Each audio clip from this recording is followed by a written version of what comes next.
नमस्कार दोस्तों, मैं डॉक्टर अनिल कुमार पांडे। शुभ संध्या। आज हम लोग बात करने वाले हैं अर्श मनसांकुर, अर्श या मनसांकुर या पाइल्स के बारे में। तीनों एक ही है। आयुर्वेद में उसको मनसांकुर कहते हैं, जहाँ गुद प्रदेश में मस्सा जैसा दिखाई देता है उसे आयुर्वेद में मांस अंकुर कहते हैं। मांस प्लस अंकुर मतलब कि एक मस्सा जो निकल जाता है उसे मांस अंकुर कहते हैं। यह जो है दो प्रकार का होता है, एक सहज होता है और एक उत्तरजन्मा होता है। आयुर्वेद में दो प्रकार का माना गया है, सहज और उत्तरजन्मा। उसके दो और इसके प्रकार माने गए हैं कि शुष्क और रक्तज होता है। एक में शुष्क होता है जो वादी के नाम से जाना जाता है, और एक जो है रक्तज होता है जिसमें रक्त स्राव हमेशा होता रहता है। तो ये दो प्रकार से भी माना गया है। एक जो है जन्मजात माना जाता है और एक जन्म के बाद माना जाता है। जन्मजात और जन्म के बाद दोनों में वादी और शुष्क, ये जो आपको उसके लक्षणों के आधार पर मिलता है। वादी मतलब होता है कि वो सूखा रहता है, बस एक मांसांकुर की तरह रहता है, खुजली होता है, दर्द होता है, चुभन होती है, लेकिन उसमें से ब्लीडिंग नहीं होगी। और रस अक्तोर में जो रस आर्क वाला होगा उसमें रक्त हमेशा ब्लड बहता रहेगा, उसमें से मस्से में से हमेशा ब्लड पंछे कुछ न कुछ उसमें बहते रहेंगे। तो ये जो है मांस अंकुर का रक्त अर्श जो होता है उसका होता है। यह जो है दो प्रकार से माना जाता है, और यह जो है शराबी और शुष्क होता है।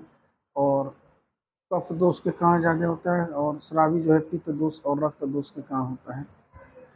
ये जो है लक्षण इसके क्यों होते हैं, कारण इसका यह है कि इसमें जोर लगाने से, शौच में बहुत जोर लगाने से, पति जो है स्त्री के साथ संभोग करने से, ज़्यादा समय तक लंबे समय तक बैठने से, जो वेग जैसे कि उबड़ खाबड़ रास्तों में चलने से या उबड़ खाबड़ रास्तों में सवारी करने से, जिसमें बार बार आपको झोंका महसूस हो, जैसे इक्का हो गया, टांगा हो गया, घोड़ा हो गया, बाइक हो गई, कार हो गया, तो इन सभी पे जहाँ पे जर्क ज़्यादा होता है, लंबे समय तक बैठने से, जर्क वाले साधनों से का उपयोग करने से, रास्ता चलते हुए जर्क उबड़ खाबड़ रास्ते होते हैं, उबड़ खाबड़ बैठने से, तिर्यक बैठने से, अपने जो भी आपका मल मूत्र का वेग है उसको धारण करने से यानी रोकने से।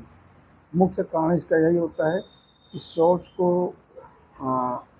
रोकने से, अपान वायु जो हवा खुलती है उसको रोकने से, मल मूत्र का त्याग रोकने से, कि भाई हम इसको रोक लेते हैं, कुछ देर बात करेंगे, जगह के अनुसार आदमी देखते हैं, इसकी वजह से होता है।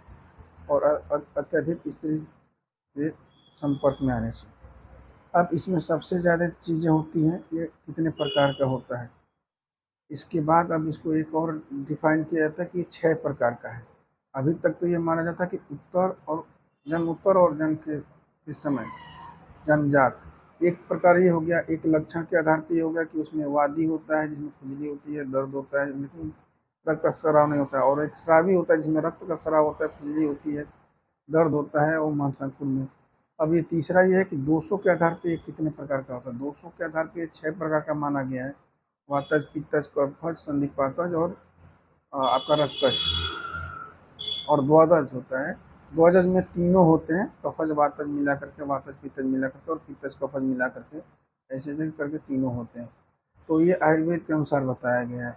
इसकी मुख्य जो है संप्राप्ति यही है कि आपको जो है अपान वायु की दृष्टि होने के बाद कॉन्स्टिपेशन होने के कारण एलोपैथ में माना जाता है। एलोपैथ में मांसांकुर, बवासीर या पाइल्स का दो प्रकार माना जाता है, इंटरनल पाइल्स और एक्सटर्नल पाइल्स। ये हमारा पोजीशन के आधार पर माना जाता है कि एक्सटर्नल पाइल्स है या इंटरनल पाइल्स है। ये कितने प्रकार का होता है, ये इसके अनुसार हो गया। अब आते हैं लक्षण के अनुसार। लक्षण के अनुसार भी एलोपैथ में यह माना जाता है कि ये हेमोराइड्स हैं, तो ब्लीडिंग वाला है, हेमोराइड्स ब्लीडिंग के साथ होता है, हेमोचूरिया के साथ है, या नॉर्मल है, मात्र एक मस्सा बना हुआ है। तो इसमें दोनों प्रकार से माना जाता है, internal piles, external piles, haemorrhoids और नॉन हेमोराइड्स। एक में होता है कि आपकी ब्लीडिंग होगी, ब्लीडिंग बना रहता है, एक में केवल मांसांकुर सेगमेंटल प्लग जैसे होते हैं, तो ये होता है।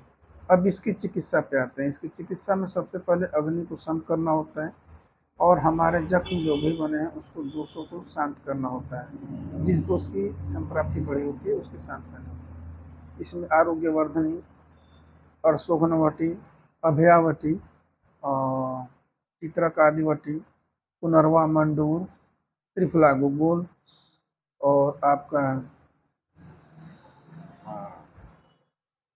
जत्यादि घृत, जत्यादि तेल, ये सब आयुर्वेद के अनुसार चलता है। एलोपैथ में अगर इसमें देंगे तो एनोमेट्रोजिल आपको लोकल एप्लीकेशन के लिए देंगे, मेट्रोजिल 400 mg TDS देंगे और जीरो डाल SP इसको BD देंगे। लेकिन कोशिश यह रखिए कि इसमें आयुर्वेद की चिकित्सा लीजिए, और आयुर्वेद की चिकित्सा में इसमें सबसे बेहतर इसलिए है क्योंकि आयुर्वेद में आपको हमेशा के लिए इसका एक निदान मिलेगा। कॉन्स्टिपेशन देखिए, एलोपैथ में सर्जरी करा लेने से बेहतर होगा कि आयुर्वेद में आप उसको क्षार सूत्र में जाएं। क्षार सूत्र में बहुत कम क्षति होती है, गुदा मार्ग की, गुदा मार्ग की बहुत कम क्षति होने से मरीज को हमेशा मल मूत्र त्याग करने में दिक्कतों की संभावनाएं कम रहती हैं। कोशिश ये रखिए कि आप हमेशा इलाज के दौरान आप कॉन्स्टिपेशन न बने, मल का जो है ज़्यादा कड़ा ना हो और जोर न ज़्यादा लगाना पड़े, इससे हमेशा बचें।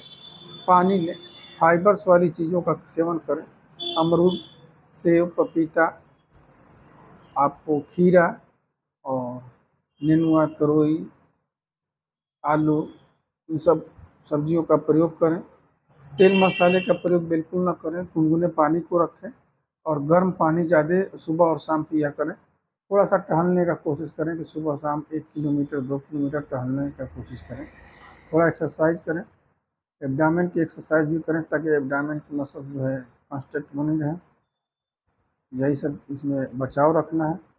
और अभी अपने नियरेस्ट आयुर्वेदाचार्य से किसी मिल करके जो क्षार सूत्र रोग विशेषज्ञ हों उनसे मिलिए और इलाज अपना कराइए, या फिर हमारे मोबाइल नंबर पे हमसे संपर्क करना चाहते हैं तो ऑनलाइन हमारा कंसल्टेंसी नंबर है 7839309080।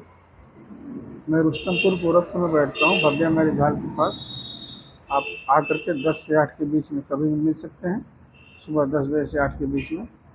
और ये मोबाइल नंबर पे आप ऑनलाइन कंसल्टेंसी भी ले सकते हैं। फ़ोटो भेज करके उस क्षेत्र का फ़ोटो भेज दीजिए जहाँ पे आपको दिक्कतें हैं, और उसका इलाज के लिए आप हमसे संपर्क करें।